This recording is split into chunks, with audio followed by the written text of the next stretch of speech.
এই আইমান দেখ, এটা আমার বাড়ি, পুরো 3 কোটি টাকা দিয়ে বানাইছি।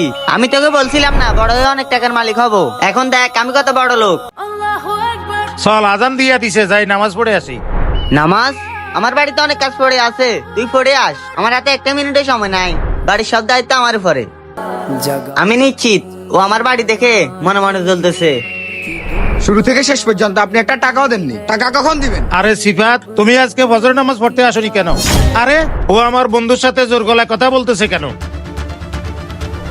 যখন লোনের টাকা পরিশোধ করতে পারবা না, তখন আমাদের ফ্যাক্টরি থেকে টাকা লোন নিয়ে এত বড় বাড়ি কেন তৈরি করছো? আরে কি হয়েছে, তুমি আমার বন্ধুকে এত অপমান করতেছো কেন? আর ইমাম সাহেব, উনি আমাদের ফ্যাক্টরি থেকে অনেক টাকা লোন নিয়ে এত বড় বাড়ি তৈরি করছে, এখন আমাদের টাকা পরিশোধ করতেছে না। আচ্ছা একটা কাজ করো, ও যত টাকা লোন নিয়েছে সব টাকা মাফ করে দাও। আচ্ছা ইমাম সাহেব, আমি ওনার সব টাকা মাফ করে দিতেছি। আরে তুমি ইমাম সাহেবের কথা শুনে আমার সব টাকা মাফ করে দিলে, কিন্তু কেন? মনে হয় আপনি জানেন না, উনি মসজিদের ইমামের পাশাপাশি আমাদের ফ্যাক্টরির মালিকও। কি? আমি আর মনে করছি ও আমার বাড়ি গাড়ি দেখে চলতেছে। ভিডিও ভালো লাগলে একটা লাইক দিন।